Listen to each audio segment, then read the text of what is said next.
Guten Abend, guten Tag und schönen Mittag zu einer neuen Folge von Wikihausen und diesmal mit zwei amerikanischen Kollegen, die ich vor kurzem erst kennengelernt habe, die sich wie wir mit dem Thema Wikipedia beschäftigen und erstaunlicherweise kommen sie zu sehr ähnlichen Ergebnissen. So, hi Rob, hi Craig, please introduce yourself to our German viewers, who you are, what you're doing, and what you think Wikipedia is, what we should know about Wikipedia really in Germany. But first, an introduction. Maybe you start, Craig. Oh, hi. My name is Craig Weiler. I am a parapsychology journalist, and my particular specialty is in examining the skeptics. It's something that I've written about extensively. This started in about 2013 when I was asked to help edit a parapsychologist's page on Wikipedia. And it got very bad and very ugly very quickly. And that's when I discovered the guerrilla skeptics on Wikipedia. I wrote about them in my book, Psy Wars, TED, Wikipedia, and the Battle for the Internet. And from there, I've kind of stayed on to it off and on over the years. Very ugly topic, very unpleasant people. And I'm very happy now that Rob did his work, which he'll talk about. And there's one more thing, because you're Craig Weiler and you don't only have a German name, but also. Also ja, ich kann ein bisschen Deutsch sprechen. Ne? Ich war Austauschschule in Hamburg in 1980 und davon habe ich viel Deutsch vergessen, aber immer noch ein bisschen erinnert. Which we will use in the future. That was interesting to get to know. But my first contact was really Rob Heverly, and he has been on several YouTube channels in the United States, and that's how I got to know about you too. So, Rob, please tell us a little bit about the work you've done.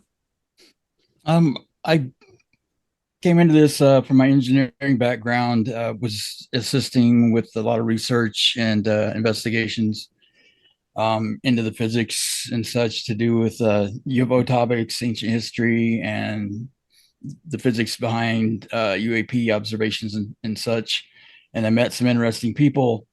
And from that, I started looking into their Wikipedia pages and such in the UFO Twitter community, and found that there was falsehoods and propaganda being written about them that were factually incorrect and biased. And so I started looking into that, of who the authors were, why they included the information, why they excluded others. And then I found basically a reverse engineer what Craig came up with a decade ago, that there's a dedicated small group of pseudo skeptics that have hijacked the platform with the approval of one of the co-founders, Jimmy Wales, that knows all about them and endorses them, where they basically have control of the platform, that any page they want to take over, they can, and they control numerous topics.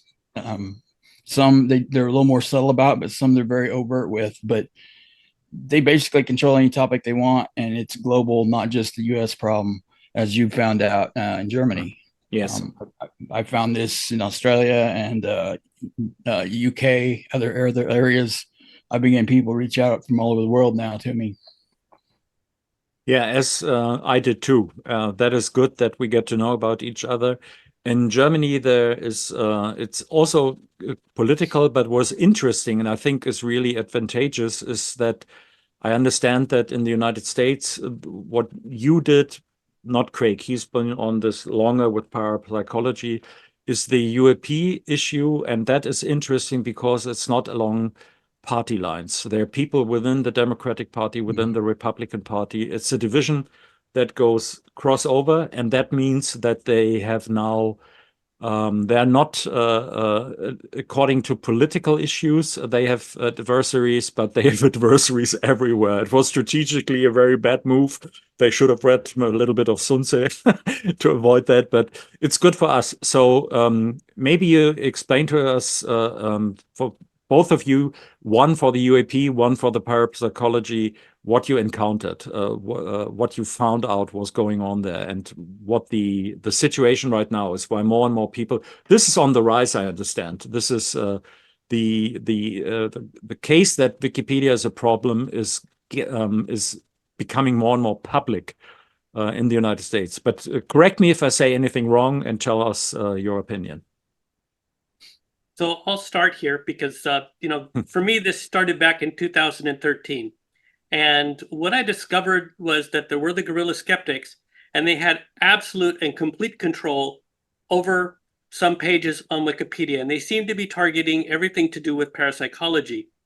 When I investigated this further, what I discovered was it wasn't just parapsychology. It was holistic medicine. At the time in 2013, they really had not gotten the UAP topic, but they had also, stuff like cold fusion, they completely attacked that, and they did not represent that accurately. And so what I found were people that were on a crusade against chiropractors and Santa Claus and pretty much everything supernatural. Certainly any psychic that got on there was completely and utterly attacked, and they booted people off right and left. That was one of the ways I discovered that they controlled the platform, was they had gotten control of administration, and from there they were able to simply find rules within Wikipedia, and Wikipedia has way too many rules. And they were using these rules to kick people off the platform and prevent any sort of discussion that was against their particular beliefs. I discovered that they were all atheist materialist. There's a very specific belief system that holds that there is no soul and that life ends at death, no heaven, no nothing. And so all of this stems from that belief. Okay. You mentioned to me that there's a strange twist in the origin that a lot of these people have. That might be, I found that very interesting. So maybe you can repeat that. What is their belief system, their origin, where they come from? It turns out that there's a 2004 paper by a man named Leiter, published in the Journal of Scientific Exploration, that the people who are most dogmatic in their skepticism tended to come from very, very religious backgrounds. In other words, they grew up with domineering religious parents, and they rejected that in favor of science, which they saw as far more reasonable. But they took this authoritarian mindset all the way over into science, which gave them something similar to religion. They call this scientism, where people they take science to be the truth, as opposed to having a broader view. And this is what leads to them absolutely dismissing all these various subjects, because with holistic medicine and with parapsychology and these things, these are areas of the mind, something that they completely reject. Yeah, very, very interesting. So, Rob, floor is yours now for your story. Is it UAPs, or is it? Do you come from another perspective? Oh, I started out with engineering, and I had to medically retire about 2009. I started researching in ancient history with a large community, very ancient history, and very broadly, and spent about 7 years with that. About 3 years ago, I got invited into to lend my skills into the UFO topic, because I kind of developed a reputation for being able to find things out that were pretty interesting. So I started down that path, met a lot of interesting people, learned a lot of things about ancient history and contemporary UFOs that are tied in with each other that I'm finding. And in that course, like I said, meeting a lot of people there, I learned about their histories, their contemporary work that they're putting out, like Luis Elizondo and people, his associates that I became friends with.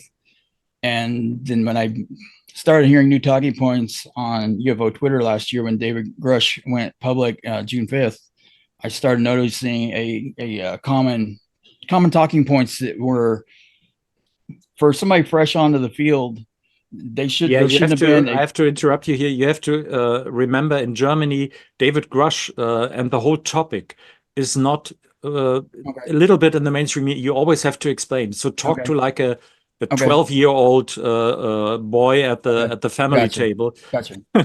Okay. David Grush was the most senior intelligence person to come out and whistleblow in the public, that has worked in a UFO program out of the DoD. When he went public June 5th with his testimony with some articles, and he testified to Congress July 26th of 2023, where he acknowledged that the U.S. was in possession of craft and biologicals, which was alien bodies.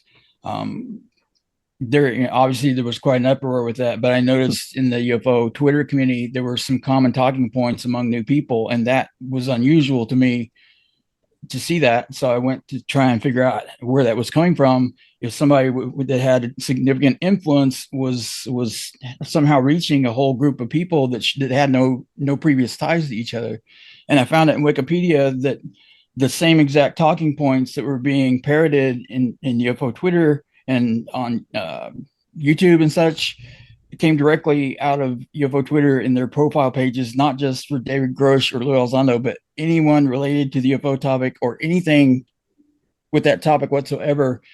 This group I found of editors, the pseudo skeptics, the guerrilla skeptics of Wikipedia, some of them admit to being guerrilla skeptics, some don't, but they all control these pages. And when they need a little help battling other admins, they can bring in as high level authority as they need to keep control. I was reading last night where they were warning one of the editors that was daring to challenge them, that they were warning them about acupuncture, telling them that they're pushing pseudoscience and fringe, and they're about to get topic banned if they don't conform, was what I was reading late last night. So an editor that's been there probably about 60,000 edits, 15 years on the job, well, volunteering on the job as a Wikipedia editor.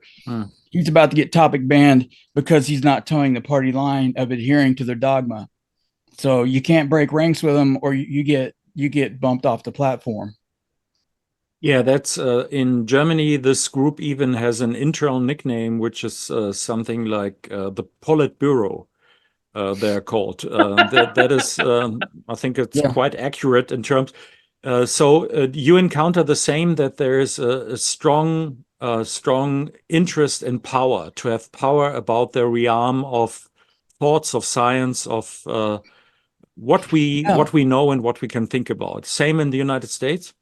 Yeah, what I found what Craig touched on was very interesting, because what I found is that a lot of these people that I've studied, like Mick West, the one of the world's premier debunkers, that was a video game programmer of all things, they're on the spectrum of at least autism, to where they have to see the world in black and white. There is no gray areas. They can't. They're OCD. They have OCD tendencies, of obsessive compulsive disorder, to where everything has to be regimented, black and white, and they don't do abstract. They have to be, they're logic minded. So they don't do deductive reasoning. They have to have everything in black and white, and they can't deal with a world that doesn't have absolutes in it. With all the variables, they can't cope with that. That's what I'm finding. They have to create subjectively by consensus the world that they're comfortable in, but they're forcing it on the rest of humanity, and that's a problem, because we don't subscribe to the same reality that they do necessarily. Yeah. So Craig, as a psychologist, you might want to add something to that. No? I am not a psychologist. I have access to them, and I talk about these subjects a lot, but no, I don't have a degree in psychology. It is clear, though, and in talking to psychologists, that we are dealing with authoritarian personality types. They make up about 25% of any given population, so they're always with us. It's just they have different areas of focus. In this particular case, when we're talking about atheism, there was a 2013 study on atheism from the University of Tennessee, Chattanooga. And they picked out 6 different types of atheism. The type that we're focused on here is what we call anti-theism. Okay. So it's against theists. And in that group, there is apparently the skeptics are a subgroup. We might have to explain that theist from philosophy would be that God intervenes in the actions, that there are rules, but it's not a system pushed on once and then it runs, but there's interaction, so to speak, between the spiritual and the real world. What does theism in this case mean? So with anti-theist, what we're talking about are people that are constantly at loggerheads with religious people. In other words, they consider religious people to be infantile in their beliefs, to be like little children, simplistic. And so they make snide comments in the internet and, you know, make memes and things that make religious people look bad. So these are the anti-theists. They're very aggressive in their atheist views. Very aggressive. They are known normally as the new atheists in the United States. And anyway, the skeptics appear to be a subgroup of anti-theists because they have anti-theism, but they take this one step further, and that they are also attacking all sorts of sciences that conflict with their views. Okay. I was there's a difference between deism and theism in philosophy, but this is not the topic here, I understand. So that is a wrong track that I'll let you on.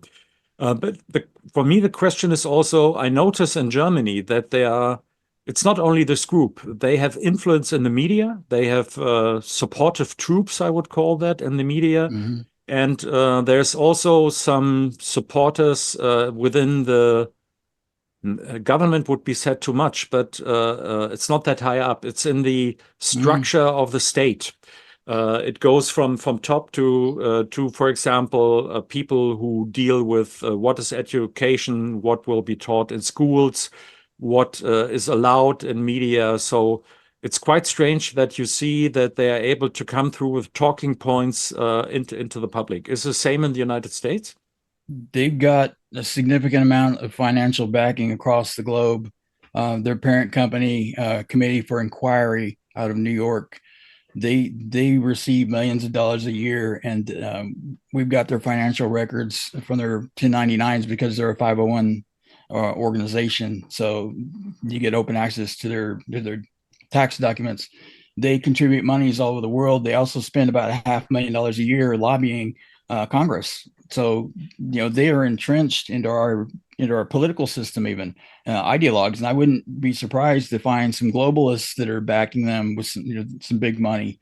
I'm not going to name names because I don't know for sure yet, but I'm suspecting some very famous global elitists are donating huge amounts of money into this.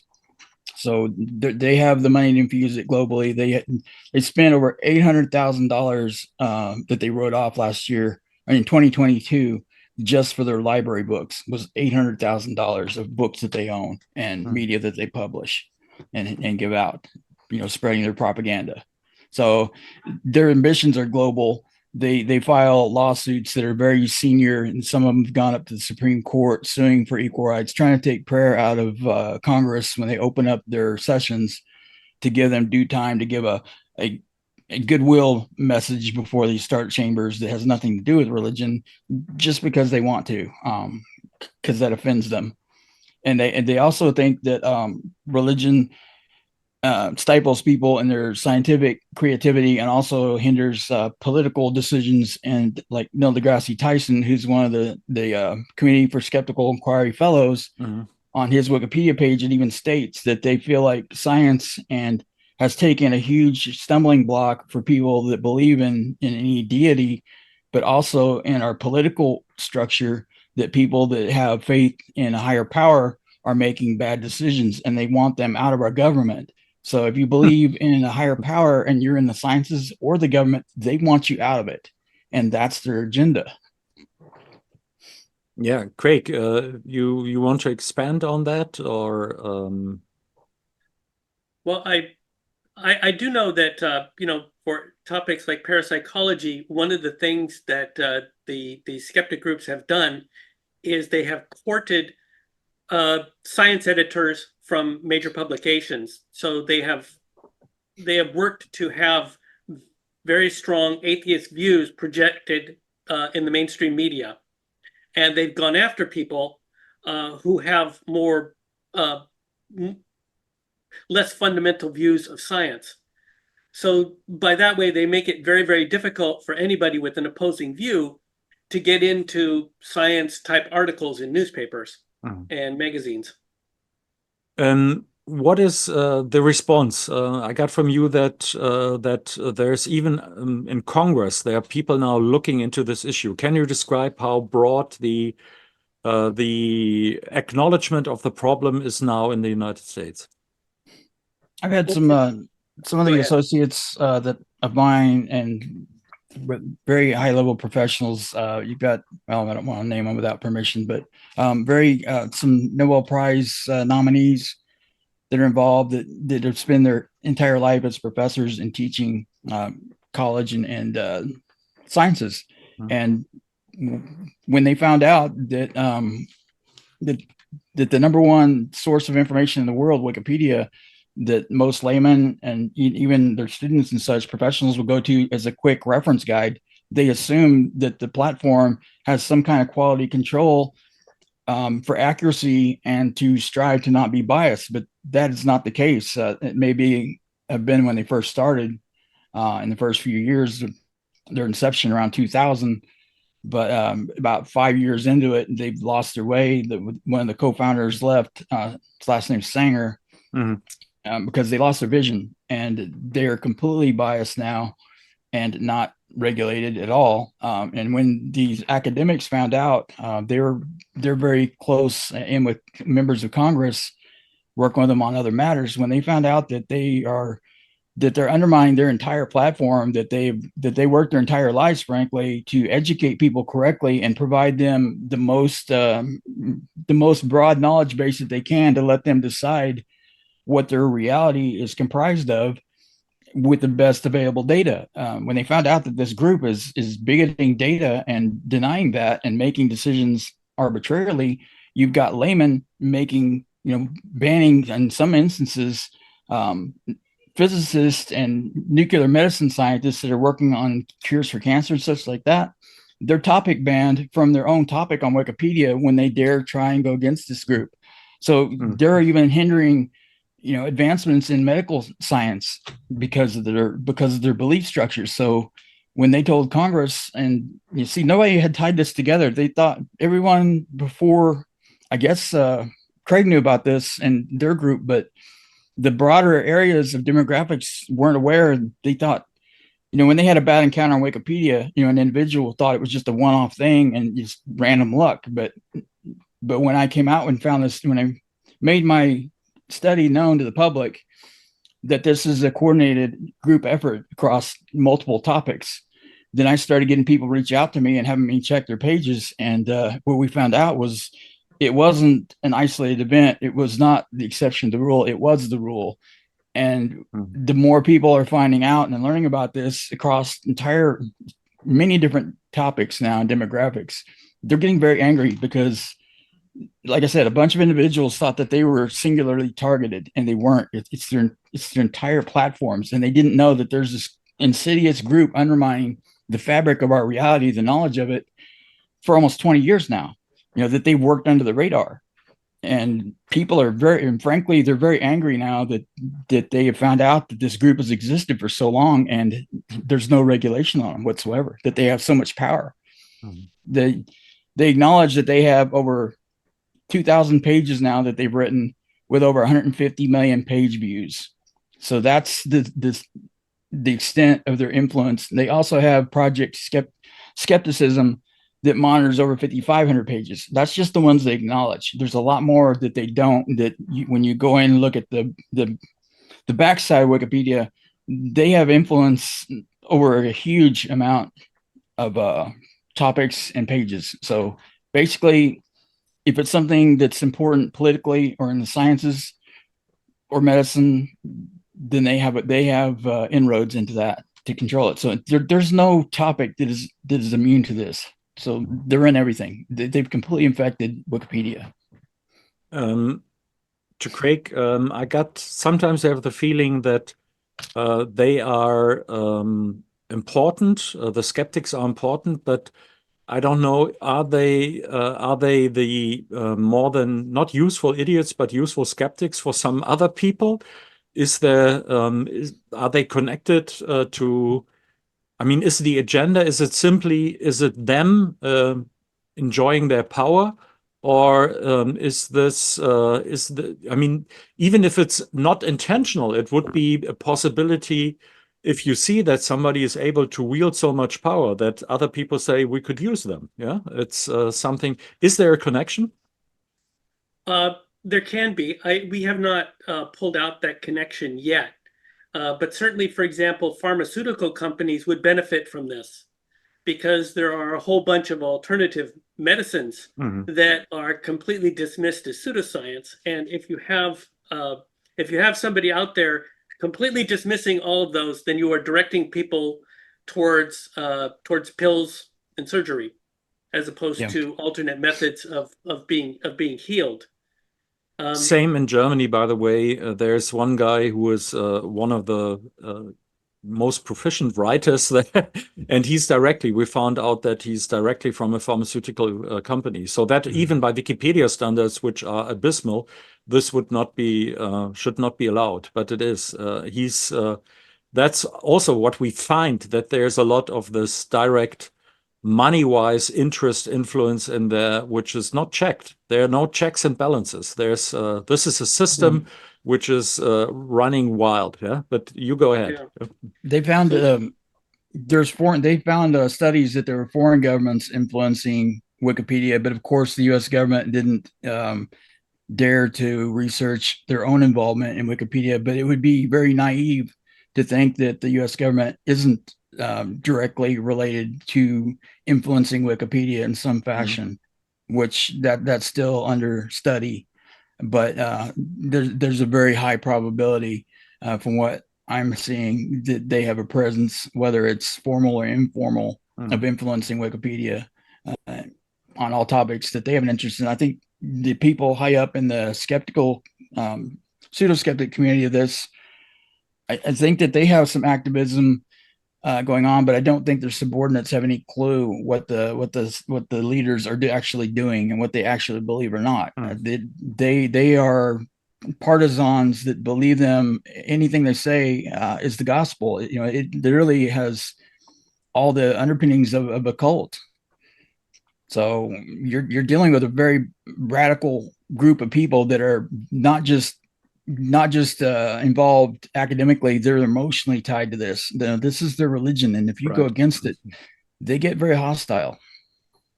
That would be my, you can expand on that, Craig, and if you can answer, that's my last question for today. We will go on. This is only the start, it's not the end. Have you experienced yourself that you are under attack? But you wanted to comment, Craig, and then please for that question. So the attack on me is a little bit different because they moved off of Wikipedia to go after me. But if you go on this other website called Rational Wiki, they have a biography of me where I'm described as an American conspiracy theorist. And their proof of that is that the conspiracy that this weird conspiracy that I'm apparently involved in is outing the guerrilla skeptics. That is interesting because I mentioned that to Rob in the interview on TNT, that we have this website which is called Psiram. And when I hear Rational Wiki, it sounds that is the same thing. It is their core beliefs. It's all their topics. There's nothing else. It's just that they put people into the scope that they want to fight against. That is what Psiram is about. And I have the questionable honor of having the longest entry in Psiram in Germany. So I'm enemy of the pseudo-skeptical state #1. And I wondered how that happened. That was why my criticism on Wikipedia and their influence. And that made me, if you read that, it's full of, I can't even go against it because they are under protection, you could say, from our states, not the federal state, but the other ones who are responsible for making sure, for example, that I would have the chance to sue them. But I can't because they have the companies in Iceland and the servers are in Romania and Bulgaria. And they simply, we can't do anything against it. Of course, if you are RT, they can, but not if you are Psiram. But so Rational Wiki is similar to that. They focus on people that they hate and on, let's say, as a holistic medicine,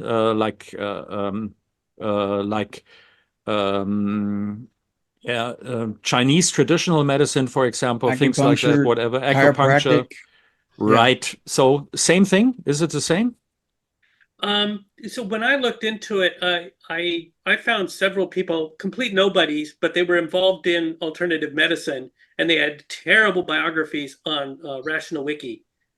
For somebody like me, this doesn't really make any difference. But if your life is on the internet and people are searching you that way, then what happens is that this biography, because it's a wiki, it shows up really high in the search results.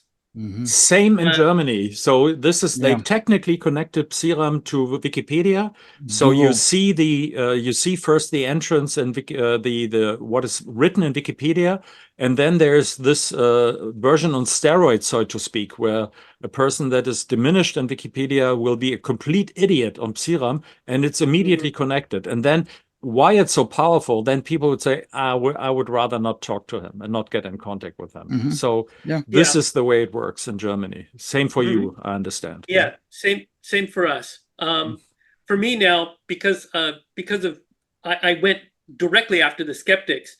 Any attention they bring on me, they bring on themselves. So they've tended very much to reduce my profile from their point of view. They don't talk about me and they don't bring me up, because to do that would be to draw attention to their problems.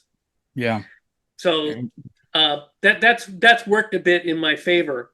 But they went after me. It didn't do them any good. In my business, I mostly work on personal referrals. So whatever somebody puts on, for my business itself, whatever somebody puts on the internet, nobody checks. Okay. They've gone after some historic. This affects a lot of people's careers. They went after cold fusion scientists in the past and other academics, and really caused them a lot of turbulence in their academic and vocations.